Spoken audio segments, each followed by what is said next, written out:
Madam.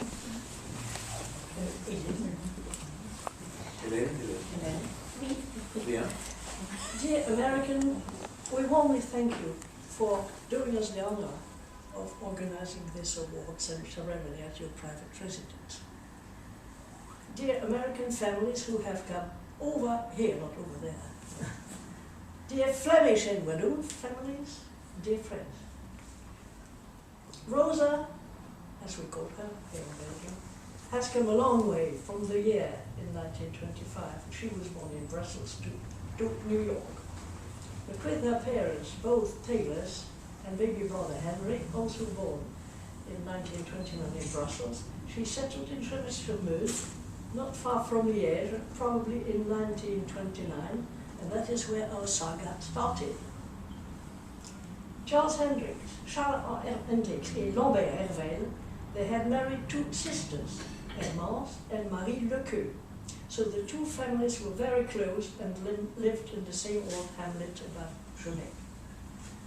Lambert and Marie had a daughter, Maria, my mother, and Charles Hendricks and Hermance had a daughter, Leah, born in 1899, and a son, Charles Jr. I'm not speaking too quickly, is it all right? No. Leah was only 29 when her husband, Alexis Vincent, died of TB. A few months before, they had lost their 6-month-old baby daughter, Claude. That is why my parents did again. They chose Leah, my mother's first cousin, for their first child's godmother and called her Claude, not him. And that is why Rosa called you David Claude, which made it possible for my son, Charles, to track you down on the net. I am sure Hermance was moved when that 4-year-old little girl started visiting alone the social cooperative shop she ran with her husband, Charles Hendry. She worried that Rosa looked neglected, so she took care of her and eventually went to Rosa's mother, her husband had left her, who allowed Hermance and Charles to unofficially adopt Rosa. From then on, Rosa was a family member on both sides. See photos of her. From very, very young.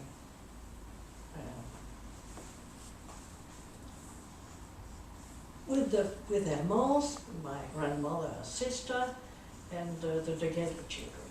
When in 1938 the Hendricks retired, they moved with Leah and Rosa to Gofontaine, nearer to Hermance's sister, a smaller hamlet, where they built a house, now my present home.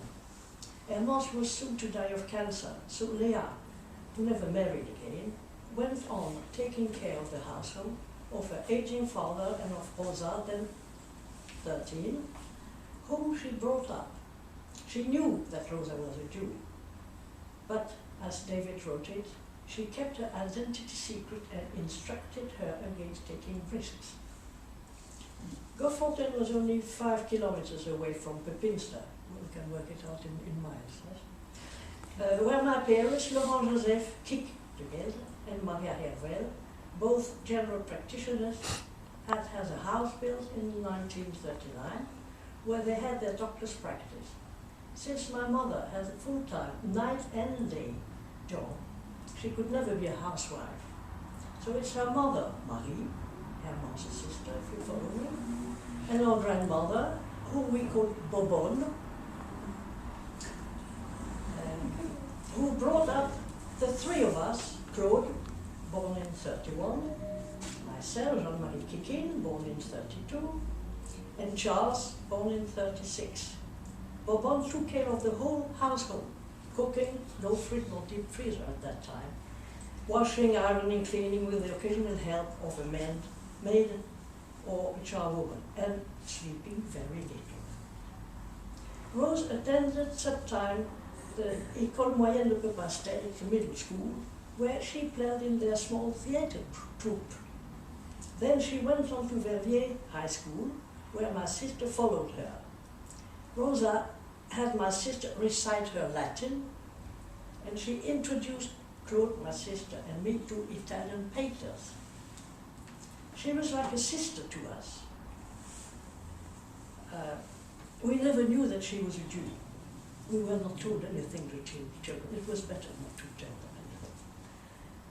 So she was nearer to Claude, to my sister in age, so I suppose that the two younger ones, that is myself and my small brother, Charles, who was born in 36,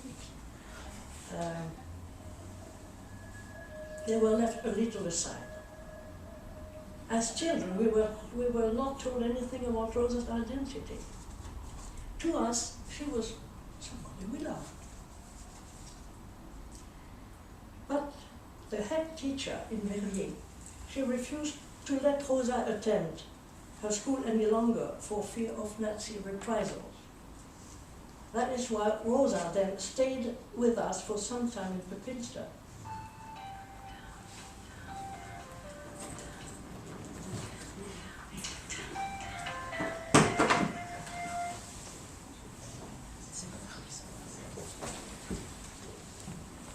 So she stayed for some time with us in Pepinster, where she was supposed to answer my parents' patients' calls for house visits.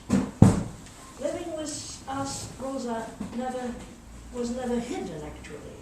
But when in 1943 my father was arrested by the Gestapo and dispatched to German concentration camps, where he spent 2 years as a Nachtleben political prisoner, our house was not a safe place for Rosa anymore. Her mother and little brother had already died in 42 in Auschwitz. Well, I have something afterwards because Leopold comes in, but I can come to the end and then you can. Okay, I'll continue.